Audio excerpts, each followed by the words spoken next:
Day by Day Kids Bible, Day 121, Making a Deal. 1 Kings 15 16, 22, 2 Chronicles 16 and 17. Now King Baasha of Israel started fights with Judah. He began building a fort at Ramah. Then people couldn't go in or out of Judah. There was some silver and gold left in the worship house.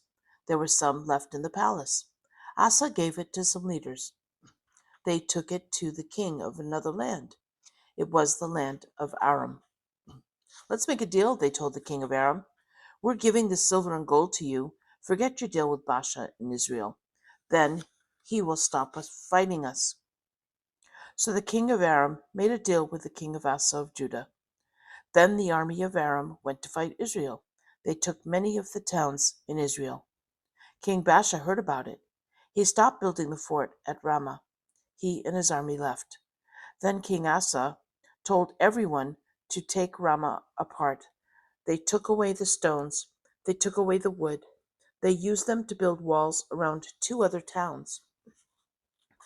Now a prophet came to King Asa in Judah. The prophet's name was Hanani. He said, "You did not trust God. Instead, you trusted the king of Aram. Remember the army from Cush? It was a big, strong army. But you trusted God, and God helped you win." "God looks all around the earth," said Hanani. "He looks for people who love him with their whole heart. He makes them strong. You were not wise to make a deal with Aram, so now Judah will have to fight." King Asa got angry at Hanani. He was so angry he put Hanani into jail. Sometime later, King Asa got sick. He got a sickness in his feet. It was very bad, but he didn't ask God to help him. He only asked the doctors, so Asa died. The people put Asa's body in the grave in Jerusalem. They made a big fire to show how great he was. Asa's son Jehoshaphat became the next king of Judah. He was a good king. He did what was right. He made forts and sent army men to the forts. God was with King Jehoshaphat. King Jehoshaphat tried to do what God wanted, so God let him control the land. Many people brought him gifts. He became rich. People talked about how great he was. King Jehoshaphat followed God's ways. He got rid of places for worshiping idols. He sent men to teach in different towns. They took God's book of the law with them. All the other lands around were afraid of God. They didn't fight with Israel. Even Israel didn't fight with Judah. Some nations brought gifts to Jehoshaphat. Some brought him silver. Some brought him goats and rams. So Jehoshaphat grew more and more powerful. He had a big army, too. Trouble in Israel. Joshua 6, 1 Kings 16. Now the prophet Hanani had a son named Jehu.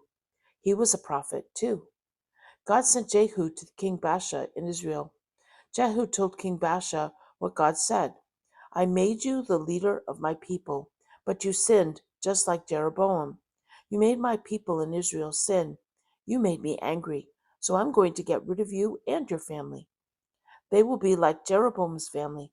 Dogs will eat the ones who die in the city. Birds will eat the ones who die in the country." Sometime later, King Baasha died. His son Elah became the next king of Israel. There was a leader in Israel named Zimri. He was in charge of half of the chariots. Zimri made plans to kill King Elah. One day, King Elah was at his house. He was getting drunk. Zimri came into the house and killed King Elah. Then Zimri became the king of Israel. Right away, King Zimri killed all Baasha's family. That made Jehu's words come true. Baasha's family died like Jeroboam's family. That's because they had sinned. They had made idols to worship. They had led people of Israel to sin. Now Israel's army was in its camp. They heard that Zimri had killed King Elah. So they said Omri would be the next king. Omri was the leader of the army. They marched to the town where Zimri was. They began fighting against it.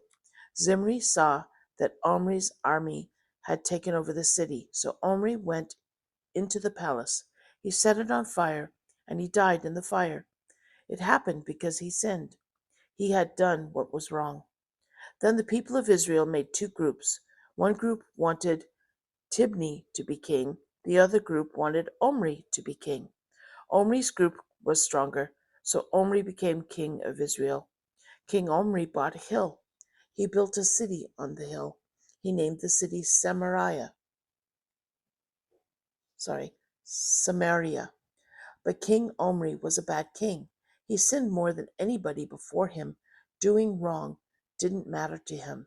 King Omri had a son named Ahab. Ahab married a woman named Jezebel. She was the daughter of the king of another land. When Omri died, Ahab became king. Nobody before was quite as bad as Ahab. He did terrible, sinful things. His wife Jezebel got him to sin even more. King Ahab worshipped idols. He began to worship the fake god called Baal.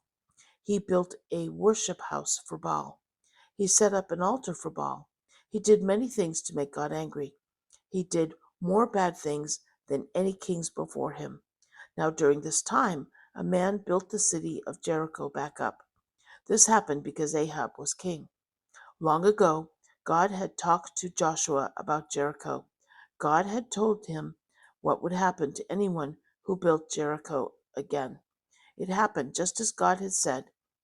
The man's oldest son died when he started building it. His youngest son died when he put the gates in. That's what God had said would happen.